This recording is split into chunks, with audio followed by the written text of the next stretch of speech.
Allez, c'est parti. Bienvenue dans ce premier grand chapitre sur la carocane.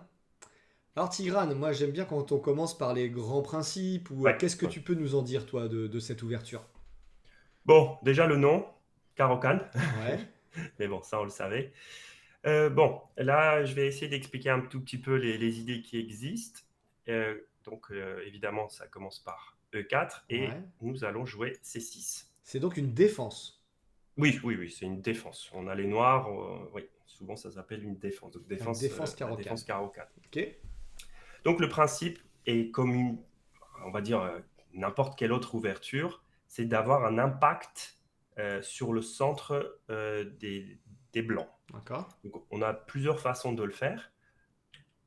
Donc, on pourrait effectivement jouer des ouvertures un petit peu différentes comme E5 ou C5 qui ont aussi un impact sur la case D4. D'accord. Euh, dans cette ouverture, nous allons plutôt nous concentrer sur le pion E4. Donc, c'est ça la grande différence entre les ouvertures comme la sicilienne et la carocane. Donc, la sicilienne, on essaie de se battre pour pas que ce pion reste ici ou qu'il arrive.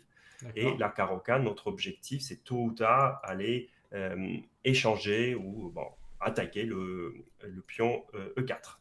Ok. Donc c'est juste le principe qui est un petit peu différent. Est-ce que, alors moi je sais, je repars toujours de très très loin hein, pour Ouais, ceux qui nous regardent, mais dès qu'on joue C6, ouais. en fin de compte, ça devient une carocane. C'est-à-dire que c'est pas Oui, les oui, blancs qui choisissent en fait, c'est vraiment les noirs qui choisissent. oui, oui, oui, exactement. Tu Donc joues là, c'est bien les C6 noirs qui et donc choisissent. t'es dans ton jardin en définitive quelque part. Oui, tu imposes, en fait, tu imposes l'ouverture. D'accord, c'est toi qui imposes l'ouverture. Certes, les blancs peuvent choisir plusieurs façons de jouer contre la carocane, mais en tout cas, tu imposes ton point de vue, ta D'accord, vision, ouais. quoi. Ok. Ouais. Et donc, l'idée, c'est pour aller attaquer le pion E4, qui est un Mhm, pion central, nous pourrions penser à jouer la Scandinave, par exemple, qui consiste à jouer D5. mhm. Le souci de cette ouverture, on va dire, c'est que quand les blancs euh, échangent, nous devons regagner ce pion, parfois en faisant des petits sacrifices comme sortir la dame trop vite ou essayer d'aller chercher ce pion avec un cavalier. Et donc, l'idée de la carocane, c'est de préparer le coup D5 Ouais, qui va tout de suite attaquer le pion central en E4, ouais. mais avoir ce pion D5 défendu, C'est-à-dire que protégé. si à un moment donné dans la carocane, les blancs ils jouent le pion E4, prend le pion D5, tu Oui, prendras du pion, tu prendras pas de la dame. exactement. C'est D'accord, exactement ok. ça. Donc on joue C6. L'idée étant, nous allons jouer D5, Ouais, attaquer le pion E4, l'échanger ou provoquer quelque chose. Et en cas d'échange, nous voulons reprendre avec le pion C6. Donc le d'accord. rôle de ce pion est de soutenir et remplacer s'il faut le pion D5. Ok, c'est très clair. La Une des autres différences qu'il faut mentionner, c'est la différence entre la carocane et la française. Donc, ces deux ouvertures sont assez proches D'accord. et c'est assez important de comprendre la majeure différence de cette ouverture, de ces Ouais, deux ouvertures. Donc, E6, qui consiste à faire la même chose, de jouer D5 et avoir ce pion défendu en D5. ouais. Le Donc ça souci c'est la dans cette française, hein, c'est E4, E6, c'est ce qu'on appelle une française. une française, oui. D'accord. Donc, donc, on arrive au même objectif qui consistait à avoir le pion D5 qui attaque le pion central en E4 Ouais, et protégé par un autre pion. Le souci, on va dire, le petit souci pour les noirs, c'est que le fou a plus de difficultés à être développé à cause de notre propre pion E6. ok. Ok. Et donc, dans la carocane, nous n'avons pas ce problème. Oui, que s'il joue D4 là directement et que nous on joue Ouais. D5, on peut potentiellement sortir notre fou de case blanche qui est en C8 là. Alors, donc, plupart du temps, on sortira le fou. Si on ne sort pas, il faut qu'il y ait une sacrée justification, quoi. D'accord, ouais, Parce qu'il faut le ok. sortir.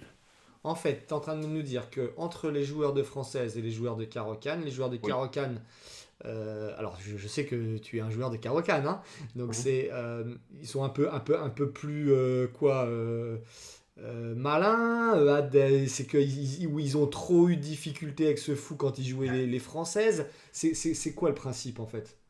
Non, non, c'est juste une vision un tout petit peu différente. Et en réalité, nous faisons quand même des sacrifices en jouant la carocane parce que, bon, je vais essayer d'expliquer un peu plus en détail pourquoi. Alors moi, j'aime pas Euh, ce mot sacrifice, parce que sacrifice aux échecs, c'est-à-dire que tu donnes des pièces ou des pions.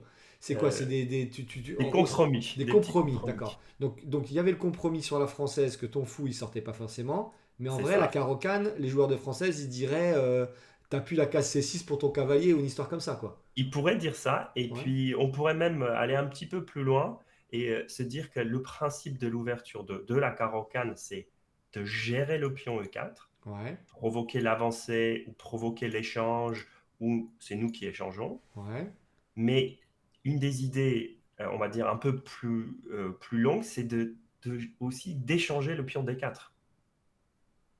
Donc d'accord. notre objectif, c'est de complètement détruire le centre des blancs. En fait, quand tu réfléchis, quasiment toutes les ouvertures, donc toutes les défenses de la part des noirs, consistent à tôt ou tard gérer les pions centraux des blancs, d'une Ouais, manière ou une autre. d'accord. Et donc, premier objectif, on gère le pion E4. Et un Ouais, peu plus tard, pour gérer le pion D4, nous aurons deux solutions. Soit, pardon, proposer l'échange comme ça, soit proposer l'échange comme ça. Et ok. c'est là où on a notre compromis. Pour jouer justement le coup C5, nous aurons perdu un temps en fait. On aura joué C5 en deux fois, un coup C6, un Exactement. coup C5, alors qu'on pouvait jouer C5 d'un coup.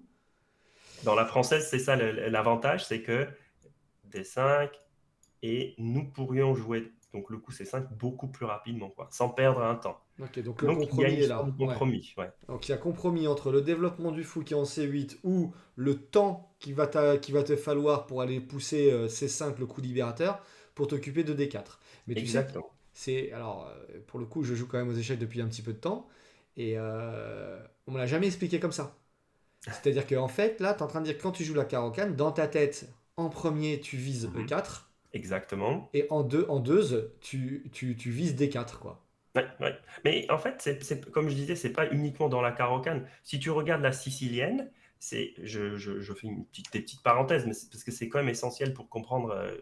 Donc, quand tu joues la sicilienne, tu vas gérer l'arrivée du pion D4, mais plus tard dans la partie, il y a quand même des idées très typiques dans la sicilienne de préparer D5 pour Ouais, gérer c'est vrai l'autre ça. pion aussi. D'accord, ouais, ouais, ouais. Donc, quasiment, je pense qu'il y a toutes les ouvertures, tôt ou tard, euh, nécessite que tu fasses quelque chose contre les pions centraux. Mais c'est D'accord, tout ok. à fait logique. Oui, c'est Un pion, logique. un pion central, bah, ça fait mal, quoi. C'est juste la manière de le verbaliser qui, tu vois, qui m'interpelle parce que c'est la première fois que je le vois conçu comme ça en fait et expliqué Oui. comme ça. Ok, donc ça c'est très clair. Le premier coup, c'est C6. C'est Donc, ça on la carocane. 6. On va s'occuper de E4. Après, on s'occupera de D4. On a moins de difficultés à développer notre fou. Et si on le développe pas, c'est qu'il y a eu un compromis énorme parce que nous, on veut le développer. Oui, oui, oui. Il y a une variante où on ne peut pas le sortir, mais ça, on en parlera. Mais plupart du temps, il faut l'avoir sorti, quoi. Ok. Et qu'est-ce qu'on peut dire de plus générique aussi sur la Caro-Kann? Moi, dans ma tête, tu vois, une Mhm. Caro-Kann, c'est une défense ultra solide. Alors moi, c'est Karpov, tu vois, dans ma tête, qui était un adepte de la Caro-Kann. Est-ce que c'est un style de jeu? Comment tu décrirais le style de jeu, toi? Bah, en fait, oui, c'est ce que tu dis. Je pense que tu as raison sur le point que c'est une ouverture solide. Les ouvertures solides, euh, donne le temps de mieux développer les pièces. Donc, alors, Ouais, je vais m'expliquer. Quand on débute aux échecs, on nous apprend à sortir les pièces. Donc, ouais, dès que tu trouves une case, tu développes tes pièces. Tu mets ouais. ton cavalier ici, ici, tu sors ton fou, tu sors l'autre, tu fais le roc. C'est suffisant pour arriver à un Débuter. certain niveau. Ouais. Un peu plus tard, on nous apprend qu'il faut sortir d'une façon un peu plus intelligente les pièces parce que quand on sort les pièces et puis finalement on se rend compte qu'on a mal développé, Ouais. bah, ça va avoir un impact sur le milieu du jeu. Oui. Et donc, quand on a les pièces noires, nous n'avons pas toujours euh, le temps de sortir comme on veut les pièces mineures. Ouais. Et des ouvertures comme la carocane et la française créent une certaine solidité dans la structure de pion et Ouais. ça nous laisse le temps de penser comment on veut sortir les pièces. C'est D'accord. ça la base des ouvertures solides. On ne joue pas pour se mettre derrière une chaîne de pions et dire oula, là, tout va bien. Non, on veut se donner le temps pour mieux développer les pièces mineures derrière, en fait. Est-ce que ça veut dire que potentiellement on va moins dans la Caro-Kann compter le nombre de tempos de développement, on va peut-être rocker plus tard. Est-ce que c'est ça les impacts dans ce que tu dis ou est-ce que... Alors, évidemment, ça dépend un tout petit peu de l'approche des Blancs, Ouais, mais plupart du temps, tu as raison, le rock peut parfois être retardé car la position est stable, solide au centre. Ça ouais. nous, quand on est très solide au centre, parfois on peut légèrement retarder le rock au profit d'un développement important ou d'un concept important. Mais effectivement, il faut absolument que la position soit stable au centre. Ok. Et la carocane permet ça. Mhm. Ok. Et donc en gros, dans les variantes que tu as préparées dans les chapitres qui suivent, tu expliques où mettre les pièces, regarder Exactement. les différentes lignes selon les réponses des Mhm. blancs, de telle sorte qu'en définitive, on puisse jouer la carocane contre n'importe quel adversaire qui va nous jouer E4 et qu'on soit dans notre jardin en définitive. C'est ça Alors, l'objectif. oui, si, pour ceux qui nous regardent, donc, une fois vous aurez tout regardé, vous serez capable de jouer la carocane, de comprendre ce que vous faites Ouais. et de savoir comment répondre aux différentes tentatives des Blancs, que ce soit la variante d'échange, la variante d'avance, et puis un petit peu tout ce que les Blancs peuvent jouer. Vous aurez les coups et aussi les explications. Ouais. Donc oui, Et alors, toi qui aimes jouer tu l'as dans ton arsenal, ouais, la oui. Mhm. carocane. Quand tu la joues, c'est parce que tu sais aussi que il y a des finales que tu aimes bien. Enfin, moi, je sais que voilà, tout le Mhm. monde sait en France que tu es un des spécialistes des finales. Est-ce que c'est ça aussi qui t'intéresse? C'est que c'est des détails pour après rentrer en finale? Comment tu vois les choses, toi?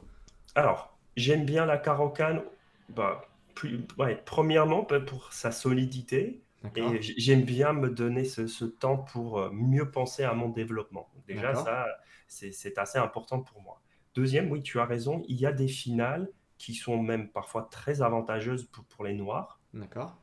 Et voilà, donc j'aime bien aussi avoir cette possibilité. C'est une bonne ouverture parfois pour gagner contre un adversaire, on va dire, un petit peu moins fort car justement, ce que tu disais, il peut y avoir des finales où l'adversaire pense que tout va bien, mais en réalité, les Noirs sont petit à petit, ils mettent déjà beaucoup plus de pression sur la chaîne de pions. Donc ça, et ça, je pense que la Caro-Kann, pour moi, c'est un très bon compromis entre la sicilienne, qui est très, très agressive, très tactique, où il faut Ouais. connaître beaucoup de choses, et peut-être des ouvertures comme E4, E5, où c'est un peu plus calme, ça se développe tranquillement, donc c'est beaucoup plus positionnel. J'ai vraiment l'impression que la Caro-Kann, c'est entre les deux, en fait. Ça peut D'accord. donner des positions tactiques, agressives, ouvertes, où on attaque, ou ça peut aussi donner des positions extrêmement calmes où on sort tout doucement les pièces. Ok. Et puis, on peut aussi dire que c'est une ouverture solide, et c'est pour ça Oui. aussi qu'on avait décidé de faire ce Mhm. pack-là, c'est-à-dire que les plus grands joueurs du monde Ouais. sont tous plus ou moins passés à un moment donné auprès Ah de la non, tu as Caro-Kann, entièrement parce que raison. c'est ça.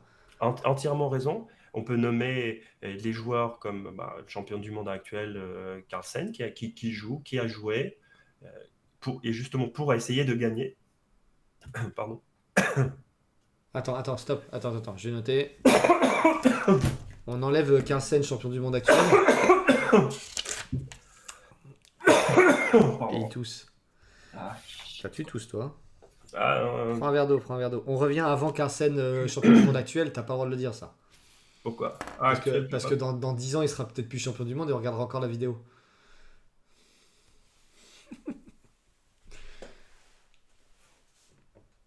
Il fait pas bon être père de famille, je t'annonce, moi. Je pense que t'as coupé, hein, parce que je t'entends plus, hein. Bon, alors, Alors, donc, on revient. Attends, je fais le truc, on revient. Je te refais le fait que les champions du monde ont joué, comme ça, Pierre, il fera ouais, le. T'es prêt? ouais. Ouais, puis en fait, c'est quand même une ouverture que tous les plus grands joueurs ont joué un jour. Une ouverture qui tient à tous les niveaux, en définitive. Moi, je pense Ah oui, oui, ouais, oui. tous les joueurs l'ont joué, non, presque. Ah, je suis entièrement d'accord. Donc déjà, dans le temps de Karpov qui employait cette ouverture, après nous avons d'autres joueurs comme Leko qui ont joué. On a Magnus qui joue de temps en temps, et puis des stars comme Firouzja qui Ouais. emploie cette ouverture pour essayer de gagner, et pas mal de spécialistes comme Alexei Dreev. Bon, Ok, c'est il y en a plein. et d'autres qui jouent jamais ici, bon, ça a l'air quand même intéressant, quoi. Et puis, c'est sûr, j'oublie beaucoup d'autres noms, hein, mais c'est un. Ouais, je pense Ouais, que c'est c'est. un arsenal que tu peux apprendre là en vidéo avec nous, même si tu es 1200, 1000, 1400, tu, voilà, tu vas apprendre des choses. Et puis de toute façon, quand on a préparé le contenu ensemble, tu m'as dit on va aller très loin. On va aller Ah, pour que tout le c'est- monde puisse quelque ouais, part ouais. progresser. Oui, en fait, le principe sera assez simple. Quand on est débutant, il suffit peut-être, on va dire, comprendre les concepts importants et ne pas forcément vraiment trop faire attention au coup suivant. Juste écouter les commentaires. Pour des joueurs qui sont un petit peu plus expérimentés, ils pourront suivre la suite des coups qu'on suggère pour se dire, ah bah oui, pour donner des exemples hein, en quelque sorte. Et je pense que le contenu qu'on va donner, ça peut aller jusqu'à de très très très très haut niveau, hein. Donc je pense que tout le monde peut trouver les informations qu'il cherche dans cette ouverture, en fait. Comment t'as fait en fait pour justement pour préparer les différentes variantes et est-ce que tu es parti de ta propre expérience? Est-ce que tu vas donner des conseils toi de comment toi tu vois les choses et dans ce cas-là quelque part les gens qui regardent vont pouvoir se préparer contre toi en définitive. Oui, c'est possible hein, en fait que certaines personnes se préparent. C'est pas très grave, hein. Je pense que l'ouverture est tellement, tellement riche et on apprend toujours sur cette ouverture. Il y a des nouvelles idées qui apparaissent, donc ouais, on trouvera toujours quelque chose. Mais effectivement, je suis parti en regardant mes propres parties. Je connais quelles sont les lignes qui posent des problèmes, euh, où il faut faire attention. J'ai aussi découvert des nouvelles idées. Euh, donc oui, il y a beaucoup de choses, quoi. Ok, et tu vas nous partager tout ça dans différentes variantes. Ok, et donc est-ce qu'il y a des points à dire supplémentaires avant qu'on plonge justement dans ces variantes? On a parlé des pions, on a expliqué Mhm, pourquoi toi tu aimais bien cette variante, mhm.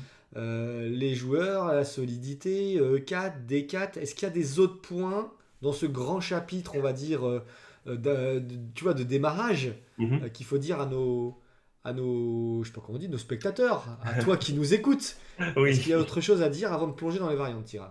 Non, non, non. On plonge. On Allez. plonge? Allez. Moi, ça Let's m'a go. donné bien envie. Donc, Allez. on se retrouve dans la vidéo qui suit avec la première variante qu'on va analyser et Tigran va nous donner ses Exact. conseils. Ouais. A tout de suite. À tout de suite.